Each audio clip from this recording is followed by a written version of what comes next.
Hello, everybody. Good afternoon. My name is Zinat Rahman. I'm the Executive Director of the Institute of Politics. We are so pleased to welcome all of you this afternoon as we celebrate Hispanic Heritage Month with Araceli Gomez Aldana of WBEZ Chicago, moderating a conversation with U.S. Congressman Chuy Garcia. Thank you both for being here. One of our students, Jackie Palmyra, will formally introduce our guests in a few minutes.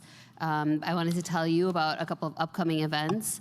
On Monday, October 18th, so this Monday, join us for an all-star panel discussion on entitled Faith and Democracy, the Role of Religion in American Politics. We are co-sponsoring that with the University of Chicago Divinity School's Martin Marty Center for the Public Understanding of Religion. And the panel includes Rachel Mikva, a professor of Jewish Studies at the Chicago Theological Seminary, Russell Moore, who's a Pritzker Fellow this quarter at the Institute of Politics. He's also public theologian at Christianity Today, and Asma Uddin, a religious freedom expert who recently wrote a book called The Politics of Vulnerability.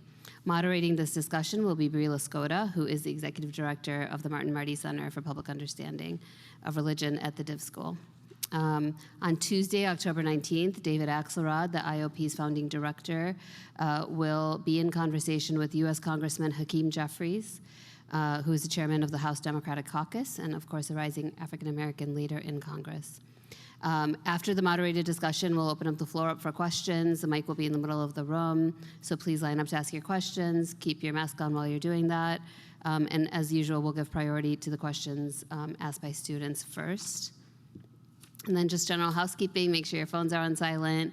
We also have lunch available for you that we ask you take with you to eat after today's program. And now we'll hear formal introductions of our panelists from Jackie Rosa. I totally got your name. Jackie is from Palmyra, Wisconsin, and a fourth-year student in the college. She's the co-chair of the IOP Student Advisory Board. Please welcome me in welcoming Jackie to the podium.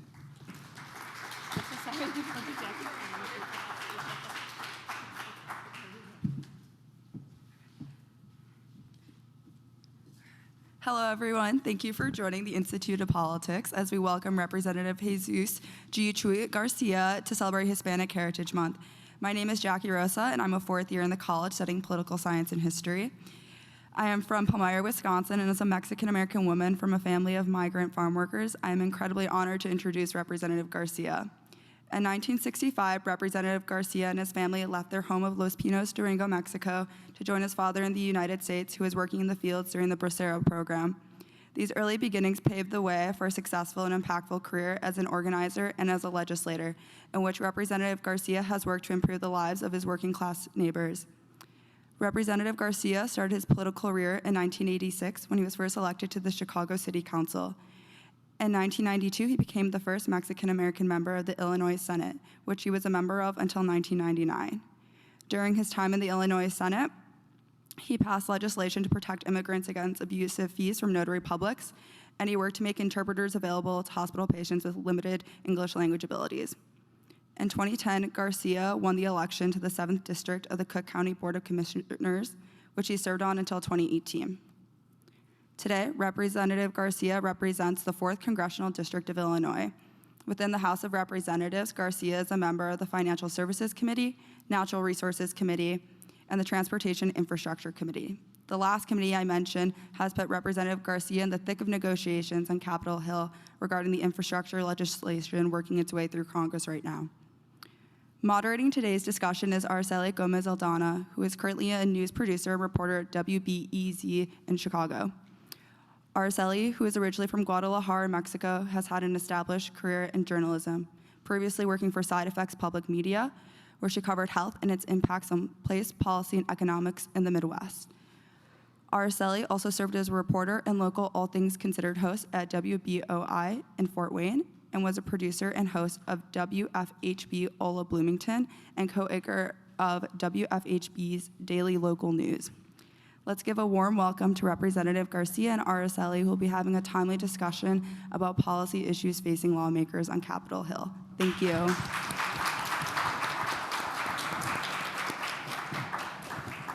Thank you so much for the introduction. That was great. I'm going to take my mask off. I am vaccinated. That's okay. All right, we will get started. Of course, we're here in honor of National Hispanic Heritage Month. So I was wondering if you had been celebrating. What have you been up to? Have you celebrated in honor of the National Hispanic Heritage Month? I celebrate frequently, just about every weekend, as a matter of fact. But no, Hispanic Heritage Month is a unique time, I think, to uplift people of Latino, Latina, Latinx heritage across the country and all of our contributions. And it's an important time where we get to point out that we have been a part of this country's history from its inception, preceding its inception, as a matter of fact. And those are fun and interesting points to make. And of course, as we celebrate more contemporary history and the issues of the day, persons like myself are, always trying to make the point of what could make a difference in the landmark legislation being considered in Washington. And of course, that is immigration reform, a pathway to citizenship. And then, of course, the harder questions of how do you make that happen given the two strikes that we've had as we've approached the parliamentarian. But it's a fun month. It's a challenging month because it causes you to reflect. And then, of course, we were visited right as we near the end of Hispanic Heritage Month by the First Lady, Dr. Jill Biden, last couple of days. And I was very fortunate that she visited the Pilsen and Little Village communities, both in the 4th Congressional District. So every time something historic like that happens, I always remember my parents. My father for being courageous, for his solitude, being away from us for 10 years, at least in my life. I was 10 years old when we migrated to Chicago. And all that time, those years that he spent by himself and only visiting us maybe a week or two out of the entire year. So I think a lot about my mother. I think about her because she was both mom and pa, as we were growing up. And they remain the most important heroes in my life. Oh, that's great. You were busy. So you were busy these last few weeks. Yeah, it's been quite busy. And we're headed back to D.C. On Tuesday. So we just, of course, raised the debt ceiling to get us out of that jam. But we've got more jams coming up toward the end of the year.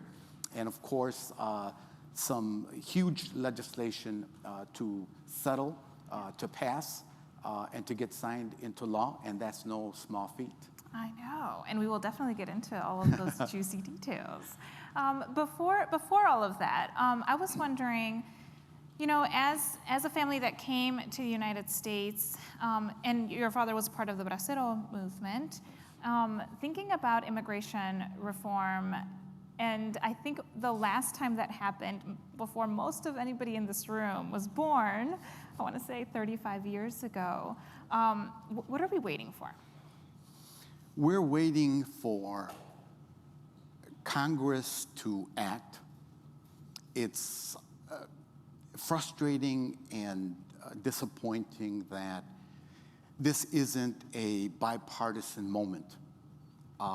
Even though there have been bipartisan actors favoring and advancing the concept of immigration reform in Congress, in both houses. You've had some Republican champions in the Senate for at least 20 years, and they've vanished. They've gone away. In the House, you've had members who favor immigration reform. Some of them helped us pass 2 bills. The Dream and Promise Act got 11 Republican votes, and then the Farm Worker Modernization Act got 21 votes, so even more so because it had the support of business, agribusiness as well, and they met the fate of other significant legislation in the graveyard known as the U.S. Senate. So that's very frustrating and unfortunate. I think the underlying force that has caused this polarization where immigration becomes politicized and plays into the polarized situation in the U.S. Government is Donald Trump and the rhetoric and the postures of Donald Trump and Republican leaders and members not willing to stand up to that out of fear because of his popularity within the Republican ranks in the Republican Party. So that's very frustrating because there ought to be easily 10 votes in the U.S. Senate to pass those two bills and potentially even two other bills, one for essential workers, and we're not doing that. Yeah. So it's a lost opportunity. It's a part of the cost of the polarization of national politics. Yeah, and we'll get to some of those other things that are holding things up. As we heard in the introduction, you were born in Mexico, and your family came to the United States. What prompted that move? My family, my parents, my father and my mother, we come from a small village. I think at its height, there may have been about 200 inhabitants or residents of that small village known as Los Pinos in the state of Durango, and right next to the Sierra, at the foothill of the Sierra Madre. And I think early on it became evident to my father and my mother that because we didn't have significant parcels of land, that making ends meet for 4 kids, I being the youngest, just wasn't going to work out. Many men in states like Durango and some of the neighboring states, Zacatecas, another big exporter of labor, had come north to work in agriculture as farm workers. And they made a better living than trying to eke out a living in rocky, hilly land back in Durango. And there were programs like the Bracero program, which were promoted in these regions of places like where my father comes from and I come from. And that's how the connection to the Bracero program occurred. And that's what made us transnational actors, Yeah. and now members of the U.S. Congress. Right. I owe all of that to their courage and their willingness to try to improve the lot of their family. And quickly, for the people who don't know the Bracero program, can you describe it? It was a program established toward the end of World War II to fill shortages of labor, especially in key sectors during the war. And given our proximity to Mexico, the fact that we share a border, it was easy to promote the program there. It was beneficial for both countries, for the workers there. And that's how many of us came to be permanent residents and U.S. citizens of this country and are now part of the fastest growing community and population across the country, as the latest census figures have borne out. That's right. We've been reporting on that. Yes. What was it like growing up with immigrant parents in Chicago at the time? So it was, big shock coming to Chicago in February of 1965. It was cold. It was cold. It was really, really cold. I had a little jacket. I stepped out of the station wagon that we had driven here in, and I remember feeling that Chicago hawk. Those are what winters in Chicago are known as to those from other parts of the country or the world. And when I got out of the station wagon, I felt that was my first impact. So that was the first shock. And then, of course, came the culture shock of not speaking any English. I knew maybe 2 words, yes, no. I didn't know any of the cuss words yet, but I learned those in the first week. In the Pilsen community, that was my port of arrival in Chicago. Mm-hmm. And it's where most Mexican immigrants were arriving at that time during the 60s through the 70s, and later we spilled over into Little Village as we were moving on up.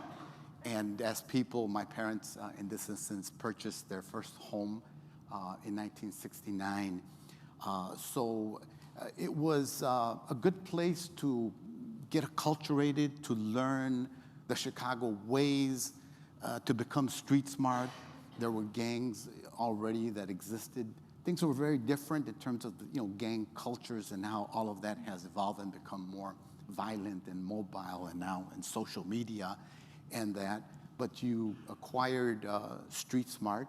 You learned how to speak Spanglish as well. Your parents didn't like that. They would call you out on it. But it was a fascinating time to grow up in. For me, it was fascinating because I quickly learned about the civil rights struggle. I learned about racism and anti-blackness specifically. I was introduced to it very quickly. The stereotypes of black people were quickly shared with me, taught to me, to be afraid of black people, that they were lazy, that they weren't productive, that they were destructive. I remember that early on because it occurred very quickly after arriving here. And shortly thereafter, I also learned the truth.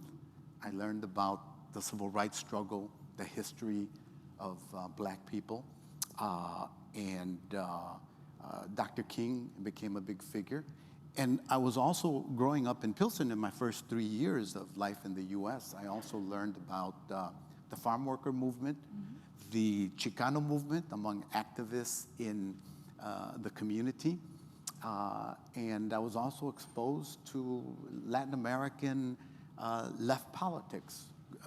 The first exposure came while as a young teenager. And of course, all of this was happening during the Vietnam War, the resistance to the war, the movement of the Black Panthers, the emergence of the Brown Berets with the Chicano movement, and the farm workers. So the 1968 Democratic National Convention happened here. I was like 13 years old. I was watching it on TV. I already knew who Dr. King was. I had heard his sermons on black radio. So while I learned the anti-blackness, I was also hearing black music and black news and learning more about the civil rights movement. So I was very fortunate to grow up in a setting like that. And I only lived like 3 blocks away from the old Maxwell Street market. So we used to walk there and back, and it was a real bowl of culture and understanding Chicago's ethnic communities and past, and the waves of migration, and all of that, with a lot of soul music, a lot of really street-savvy people, and people who were bent on being successful, even if they came from the most humble origins. Yeah. So I'm very fortunate to have been exposed to that. Yeah, I remember the first time I went to Maxwell Street Market, or the area, and I said, "Oh wow, they have tianguis in Chicago. This is a Chicago tianguis. Yes. That's great." And then in '69, we moved to the Mexican suburbs, and that was the Little Village neighborhood. The Mexican That's suburbs. What folks called it. My parents bought their first home, and I've lived there since. I met my wife walking. She was walking to the store with her sisters one day, fell in love, and we've had 3 children. We have 7 grandchildren. Wow. And we still live in the neighborhood there. And loving the suburbs. It's our community of choice. So yeah, suburban living has been good to me. Wow. When you mentioned that you were receiving those anti-black messaging, was that from your community? Was it older generation? It was from adults, some who barely understood some English. They had learned it themselves. It was a way of distancing yourself from some things. But it was also from kids who were also getting it from somewhere, their parents, other adults, and other young people as well. So that was my introduction to Chicago, segregation, and of course the larger picture of segregation in our society and the country. I think you might have hinted to this, but when did you get involved or interested in politics? My interest in politics occurred probably when I had moved to a little village. I had heard about movements, Black movement, Brown movement, Chicano movement, farm workers, civil rights. So I knew that there were all these things going on in the country. But it wasn't until I was a teenager that I was introduced to some adults who were doing Alinsky-type organizing, Alinsky-oriented organizing. And Alinsky, of course, played a big role here at U of C and some of the activism around here. It's sort of Chicago's best-known community organizing philosophy and approaches and tactics, which are evolving. I met this woman named Lola Navarro, who was involved with the Pilsen Neighbors Community Council. Organization still exists. They sponsor yearly the Fiesta del Sol festival. And she introduced a group of kids from the neighborhood. We were kind of radical. We wanted to do stuff. And she sat us down and she sort of broke down what power is. Power in the neighborhood, power in the community. And she's the one that sort of prepped us for what would become my first organizing effort, my first public effort. And that was to picket a local theater where I had taken my wife on a date to watch a movie, and then rats came out and ran around the floor, and people were getting up on the seats and shrieking, and that was kind of embarrassing.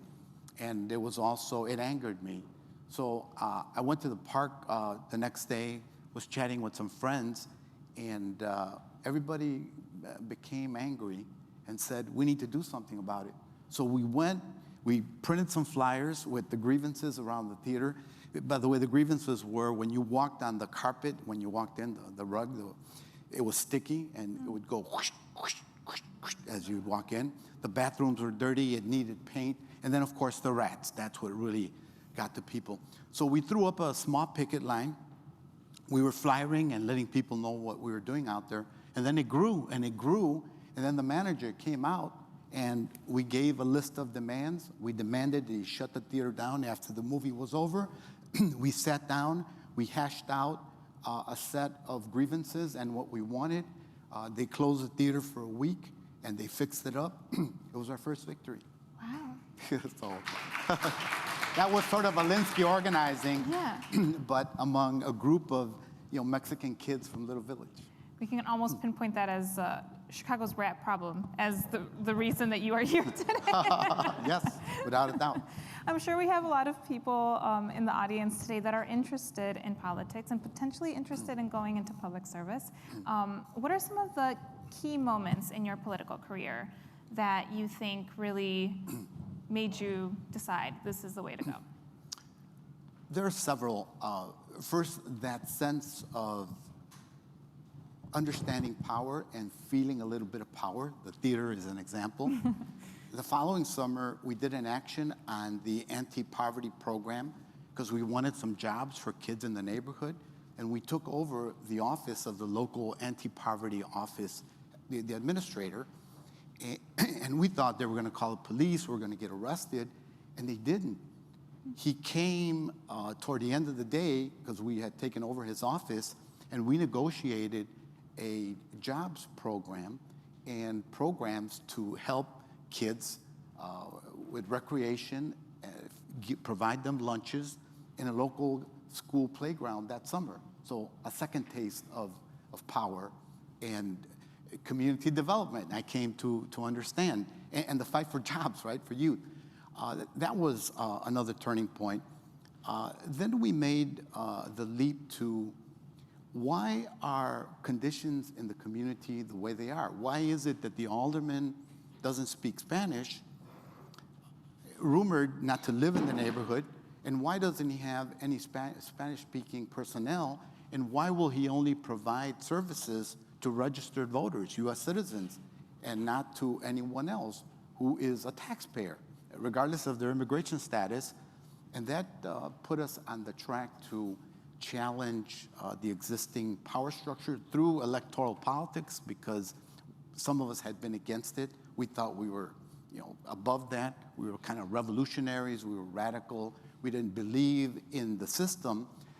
And it was when you broke down power and some of the first opportunities to influence power, to shape your community and your destiny, that we started to get the idea that, well, if we elected somebody good, what could we do differently in the community? One was everybody would get services, right? They're all taxpayers. And that intersected with a movement in the Black community to recruit a candidate who was in Congress at that time, Harold Washington, to run for mayor of the city of Chicago. We knew Harold Washington from his work in Springfield as a state senator and later as a congressman, championing issues important to Latinos: bilingual education, immigration rights, non-U.S. military intervention in Central America, et cetera, et cetera. So when he ran for mayor, one of our leaders, a fellow by the name of Rudy Lozano, who was a labor organizer, became our candidate for alderman, and he tapped me to be his campaign manager. I was, 24 years old, had never run a campaign, had just volunteered in 2 campaigns previous to that, and here I was running his campaign. We lost that election by 17 votes, got stolen from us. We didn't fight it. Harold Washington was the Democratic nominee, later became mayor. So that was sort of the first incursion into electoral politics, and most exciting. I mean, our venture into electoral politics turned out to be historic, and it was exhilarating. We thought we were going to change the world because we had elected Harold Washington. Interesting. So, Yeah, a lot of key moments there. yeah. And then you, of course, continue on with your career. We heard a little bit about it in the introduction. You were first elected to Cook County, and then you City went Council. the city council In '86, which, by the way, in 1986, there was a special election ordered by federal courts. They found the map discriminatory, the ward map, 50 ward map, especially against African Americans and Latinos. They said, you need to redraw it. You need to have special elections. Harold Washington had been stymied in his first 2 years as mayor by a majority Black of all white men except one Latino. And it was that new map and special election that broke the grip of the majority obstructionist Black that had hindered Harold Washington's reign as mayor and as first progressive mayor of Chicago. My election, the election of former Congressman Luis Gutierrez, provided Harold Washington the 25th vote in the council. That's a tie. Guess who breaks the tie? The mayor. That only happened because of Harold Washington's work in Congress only 3 years earlier, amending the Voting Rights Act, where you only had to prove effect and not intent in gerrymandering or redistricting, illegal redistricting, racially motivated redistricting. Wow. So that's how we're weaving into Chicago's political tapestry, you might say. Yeah. And very exciting, of course. Yeah, and looking back to your career up to this point, what are some things that really, really stand out and you think this happened the way it was supposed to happen, and here we are? Without a doubt, Harold Washington's election as mayor, it opened the door of City Hall to an administration that was the most diverse.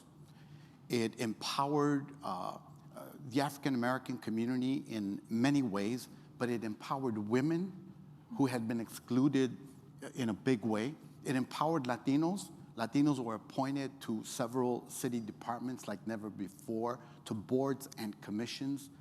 It established a new way of distributing city services that were rooted in equity and then a refocus of city investments from the downtown city center to the neighborhoods as well. So that was very, very exciting. And of course, it created a huge tumult, right, in politics in the city.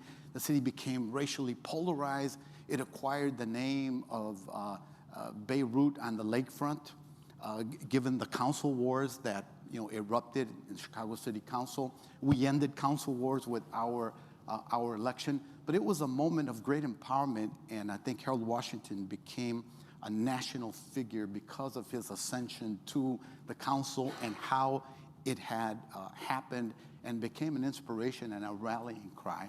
Obviously, a very short-lived moment in Chicago history. Yeah.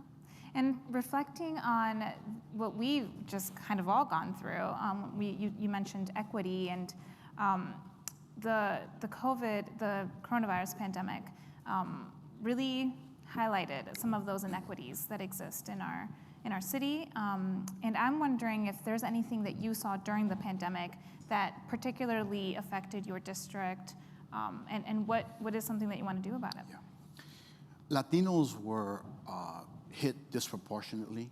We had the highest COVID rates. We had the highest mortality rates. And in part, it was due to the fact that so many people are immigrants, so many people are undocumented, and try to fly under the radar, and getting tested, being able to quarantine, to isolate, to take some of the other good health measures were very difficult for people, and we paid a price. Also, some members of the community were not eligible for some of the relief programs under the CARES Act, the first major piece of legislation that we took to address the virus and its ravaging communities. So our community paid a huge price for it. There was a huge cost, and that's what I saw in a lot of suffering in our community, and people working in low-wage jobs that they had to continue to report to. So we helped keep the country running, and we're hoping that because we did that in agriculture, picking the crops that give us our sustenance every day, 3 times a day, the delivery of goods and services to people, the caring for the elderly, for children, that was pretty heroic, and we hope that that will bode well as we do the reconciliation bill and immigration reform in the coming days. So. Okay. Which leads me to the Build Back Better agenda. What are some of the things that you think are those that you would like to make sure that are addressed and we see? So Build Back Better is the president's agenda, and there are 2 components to it. There's the $1.2 trillion package that's known as the hard infrastructure piece for roads, reauthorization of the transportation bill as well for the next 5 years. So there's the hard stuff, bridges, roads, some money for transit, and then there's the larger piece, which is the human infrastructure that I'm really excited and passionate about, and we have fought to keep it at the level that we agreed upon, and that's $3.5 trillion. Remember, our original demand was $6 trillion, and we compromised to 3.5. When I say we, I'm referring to the Progressive Caucus, the largest caucus now in the U.S. Congress. That includes people like Bernie Sanders in the Senate and other progressives as well. And the president has stuck with this demand as well. He reiterated that when he came to address the House Democratic Caucus a little bit over 2 weeks ago. So we're fighting to hold the line as much as possible. What's in it? Stuff that would just benefit children, women, families, the elderly, people with disability in terms of home care services, the expansion of Medicare. We're talking about dental services for people who are retired, 65 and over. We're talking about eyeglass coverage, vision coverage, and hearing coverage. I didn't know the extent of how many people in our country don't have those benefits. I have to confess. And I thought I knew, a lot of issues. So that's huge. Early childhood services, also very important. And free college, 2 years of free college in the bill. So to me, that's transformational. The extension of the child tax credit, which we passed in the American Rescue Plan, would be made permanent, and it's lifted so many children out of poverty by itself. I represent a very young district. I think I have more children in my district than any other congressional district in Illinois and in most other districts across the country. So I'm an ardent supporter of it. We will probably have to come down some from that top line number, but it's not about the top line number. It's about what investments we need to make that will really make an impact on people across the country. Many universal programs as well. And we're trying to hold the line on those things because we think that it is transformational, especially coming on what hopefully is the heels of the pandemic as we make more progress in that regard. Yeah. And of course, there's talk about reducing the amount. Where would that money come from? The money, the beauty of the $3.5 trillion proposal is that it's paid for. It comes from taxing wealthy individuals. It comes from making corporations pay their fair share of taxes, and from cracking down on people who avoid taxes by investing in that aspect of enforcement at the IRS. So we're not talking about increasing the deficit. This is an initiative that pays for itself, unlike what Republicans under Trump did in 2017, where they gave tax breaks to the rich and increased our national debt by $5 trillion when all is said and done. So that's the beauty of the Build Back Better agenda. And of course, we've been talking about some of the important points that you would like to see. Are there any that are bottom line, you will not budge? Look, I became the first member of Congress to publicly state that if immigration reform was not a part of Build Back Better, that I could not support it. And that's not an easy position to take because I cherish the components of the Build Back Better agenda that I made reference to, and it's not all inclusive either. So it's a very difficult position to take in many respects, but I think it's a fair one. There hasn't been immigration reform in 35 years since the Immigration Reform and Control Act of 1986, when Ronald Reagan, before you all were born, most of you at any rate, and it's time.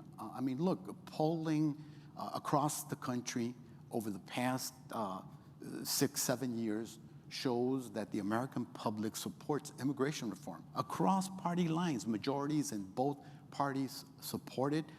This is the moment. If we're doing something transformational, and we've already done that in the CARES Act, in the American Recovery Plan, in the infrastructure bill, then it's very unfair to leave out immigrants. I've already pointed out some of the roles that the immigrant community played during the pandemic. And we're not just talking about Mexicans and Central Americans. We're talking about Asians. We're talking about European Americans. We're talking about people who came here from many parts of the globe. This is an opportunity in the wake of the struggle for racial equity and racial justice to embrace everyone in our midst and to say that, to recognize everyone's humanity. And I'm really hoping and praying that we will do that. It's unfortunate that it cannot, and tragic, that it cannot be a bipartisan undertaking at this point in time in our history. Yeah.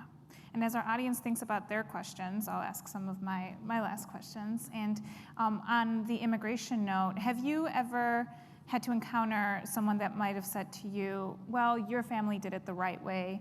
I'm against immigration reform because people are doing it the wrong way. And what is your response?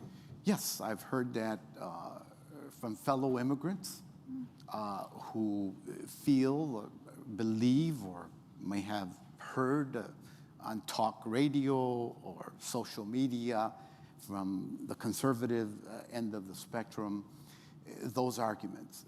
My comeback to them is that our country and its neighbors especially are integrating.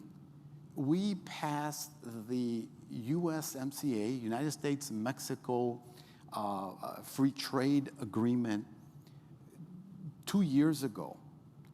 That is an expression of the integration that is taking place regionally in our hemisphere.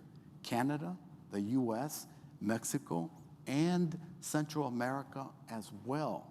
You cannot just say we're doing this for trade and ignore those who make the trade possible.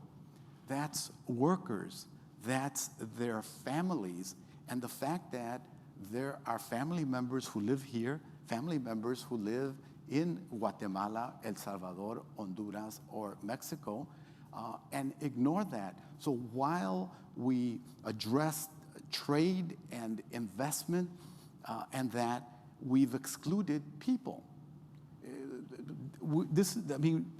Trade is mostly about people and what their work produces, and that's wealth and goods and services, and the improvement of life, including technology, right? So that's my argument to them, that first of all, we've done 2 trade deals, but we haven't done immigration reform, okay? Since 1986. We did NAFTA in 92, and we did the trade deal USMCA 2 years ago or so, but we haven't done any immigration reform. So our system is antiquated. Our system is broken. We need to reset it, and this is a moment to begin that process as we figure out what our immigration policy should be for everyone in the country, and as we relate to the rest of the world. But certainly it's broken, and I think as we look at the asylum crisis on the border, most recently the treatment of Haitians seeking refuge here, as we saw prior to that, the crisis of Central Americans coming here. It's a wake-up call that we need to figure out what our relations with the rest of the world is going to be, and to acknowledge our role in creating the crisis and what's driving people here. Our past history of military intervention, of supporting bad actors, especially in Central America, supporting people who were sponsoring death squads, and behind death squads, the repression of human rights in those countries, feminicide, on, and acknowledge those things as we try to craft policies that make a lot more sense, in this time in the 21st century. And the world is watching. Yes, the world is doubt. watching. I really appreciated your time answering those questions, and I would like to invite anybody in the audience if they could line up behind the microphone and ask your question to Congressman Garcia.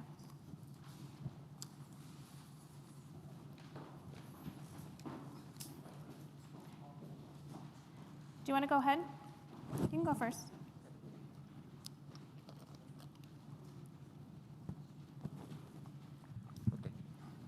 Hello, my name is Juan Del Mendoza. I'm a first year here in the University of Chicago, and I'm a graduate. So my question to you, Representative, is like you, I'm an immigrant from Colombia, and I also share a passion for public service, electoral politics, and so my question to you is how I, as an immigrant, can I learn to adapt and be part of the electoral process in this country while not straying away from my roots? Yes, thank you. Juan? Yes. Okay, want to make sure I heard you correctly. I think while you're a student, getting involved with your peers in the different groups that exist on campus is a good way to start, and it's practical because it's with people around you. If you live in or near a community, getting involved with community groups that are engaged with the immigrant community or an immigrant cause are also ways to be involved. Getting involved with churches. There are many churches that have sort of a social action or social justice component to them. Those are very good ways to become a part of this movement that seeks to create, to change conditions and achieve justice for immigrants. Or if you want to get involved in politics as well, there are many good people that I think believe in the types of things that I have articulated thus far that would be really good places of learning and good laboratories, and you might even get some class credit for them as well. Yeah. Yeah. Thank you very much. Thank you, Juan. And stay informed. Read the news. Yeah. Yes, very important. Hi, my name is Tara. I'm a first year at the Harris School of Public Policy, doing my master's in public policy. Another challenge that we haven't really touched on today is the attacks on voting rights that are constantly going on given outcomes of the 2020 election. My question is, given that the Hispanic Latino community is probably uniquely and disproportionately impacted by some of those attacks on voting rights, what do you think are the most effective ways that we can engage or mobilize the Latino community looking at the elections coming up in about a year? Yeah, great question, and thank you for raising the topic. Voting Rights Act, voting rights are under severe attack from different quarters, especially conservatives across the country. The fallacy of voter fraud, they've totally failed to make the case. Even Republican officials, election officials, have refuted those allegations time and time again, whether it's Arizona or Georgia, Wisconsin, other places, etc. Today, I heard that Leader Schumer has invoked cloture for a vote on the voting rights bill that Senator Manchin introduced in the Senate. It's a small part of what I support in terms of restoring voting rights, but it's a good one. And many of my colleagues who have an expertise in Voting Rights Act in the House are supportive of it. The challenge for Senator Manchin now is to get the 10 votes that he thinks he can find. One of our leaders in the House, Jim Clyburn, is very skeptical that Senator Manchin will find those 10 votes, which again raises the question about the role of the filibuster in the Senate and why we either need to abolish it, which I support that proposal, or at least amend it so that we can consider critical pieces of legislation like the Voting Rights Act, related things of that nature, so that we protect democracy. That's really what is at stake here, because if we continue down this road, then we will not have the foundation of democracy in just the next 2 to 3 years, potentially, given all of the terrible legislation that is being enacted by state legislatures everywhere, and the calling to question with unfounded myths and allegations that something is wrong with our electoral system across the country. So it'll be interesting to watch what happens. This could be an instance where the only way forward would be to amend the filibuster for consideration of this, and I pray that if we do that, that we also do it for immigration reform, given the urgency and the number of people that would be affected. Thank you. Welcome, Representative Garcia. My name is Noelle, and I'm one of the master's students at the Committee on International Relations. My question is related to a lot of the working and living conditions that many Latinos, especially Latino migrants, are facing in this country. We currently have children working in labor fields in North Carolina on tobacco who become ill from exposure to nicotine. as well as migrants who have passed away from lack of water or long hours in the heat. My question is relating to the Build Back Better campaign that President Biden is really pushing forward with the agenda, and wondering if the infrastructure and the human infrastructure aspect of it will address key issues like ensuring that these communities have access to clean and safe water, as well as other sides of their living and working areas as well. Thank you. Great question on that topic. Agricultural workers, many who are Latino overwhelmingly in every state across the country, is who gets us our sustenance day in, day out.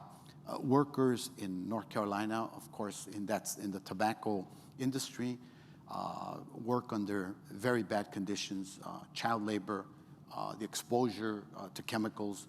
Children are especially vulnerable. If we pass immigration reform as a part of Build Back Better, that will be a huge step for many of those workers who would be covered under the bill that we passed out of the House that's languished in the Senate. The Farm Worker Modernization Act would help improve the lives of farm workers. Absent that, the only way forward would be ensuring that through reconciliation, and if we didn't have to deal with the filibuster, that we could pass legislation that would provide immigration reform and a path to legalization and citizenship for many of those workers. So I see that as being key.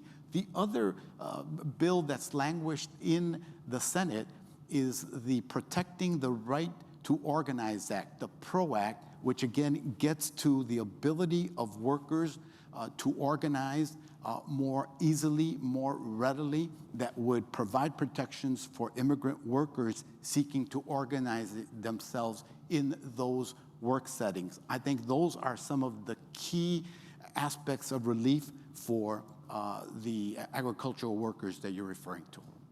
Thank you. Thank you. Hello, Representative Chuy Garcia. My name is Javier Rodriguez. I am from Houston, Texas. And first of all, I wanted to thank you for being here today. As a first-generation college student myself, I find it very inspiring to have an empowered Latino and fellow paisano Mexicano here, so thank you. Thank you. And my question to you also relates to voter rights and voter suppression. So as the median age of US-born Latinos is 19, and with your district similar to mine, roughly 2/3 of adults speak Spanish, mainly in the household, making communication even more difficult. So what is your promise to the American people and to fellow Latinos such as myself to encourage voter participation? And what should I do, or members, young activists such as myself, take action to encourage voter participation? Yeah. Thank you. Henry? Javier. Oh, Javier, perdón. I'm the first in my family to get a college degree too, so well done, knock it out.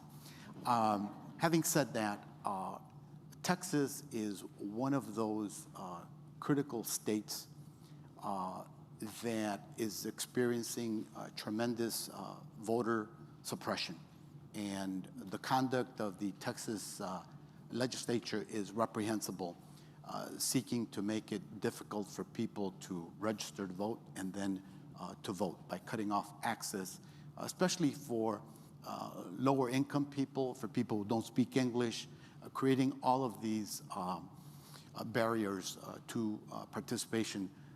That's why we need to end the filibuster or amend the filibuster to pass voting rights protection to supersede what the Texas legislature and Governor Abbott have done in Texas, what other legislatures are seeking to do in Florida, in Georgia, in other states that are red today.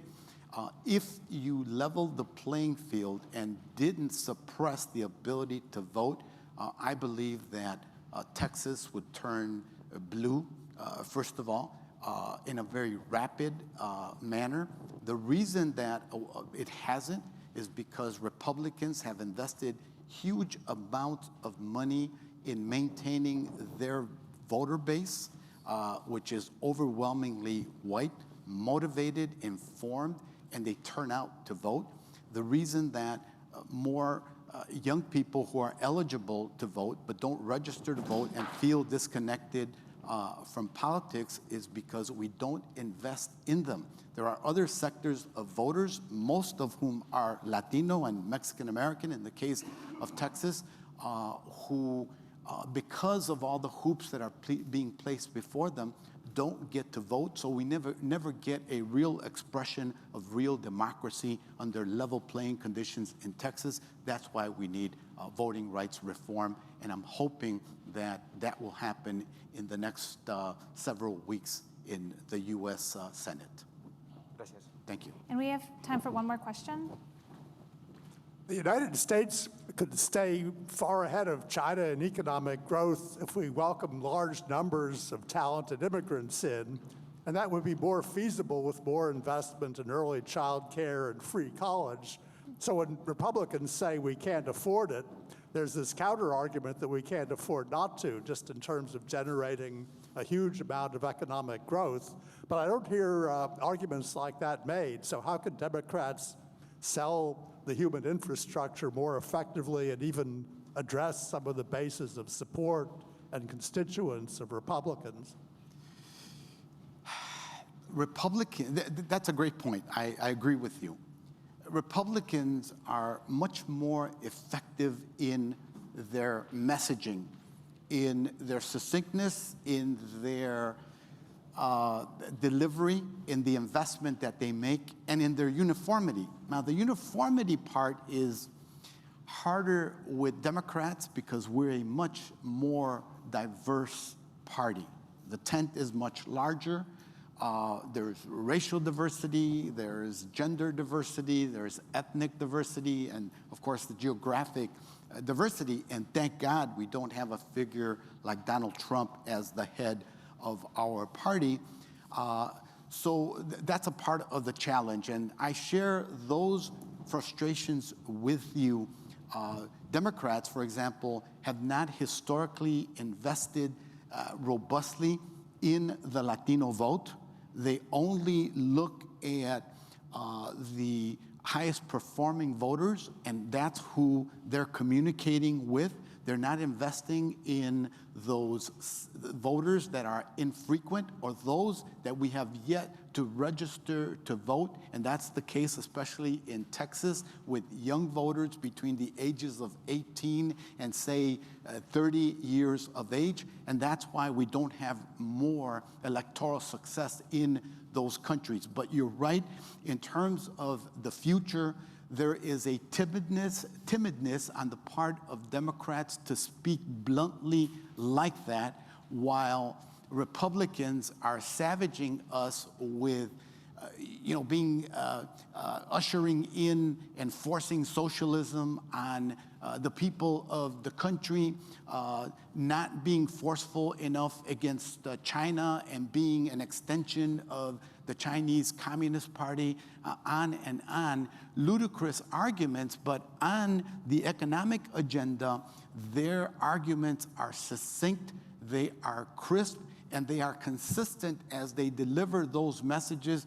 We have, because of our diversity, a much harder time delivering those messages, and in part, they beat us to the punch. We must become more efficient in that delivery. We've got to have more concise messaging and find a way to agree on what uniformity we can have in the messaging that we have. We have not got there yet, but we better hurry up because next year's elections in 2022 are going to be critical, and they will determine if we will have a democracy with institutions as we know today. Congressman Garcia, thank you so much for spending time with us, and it's been a pleasure for me to be here with you today. And happy Hispanic Heritage Month, everyone.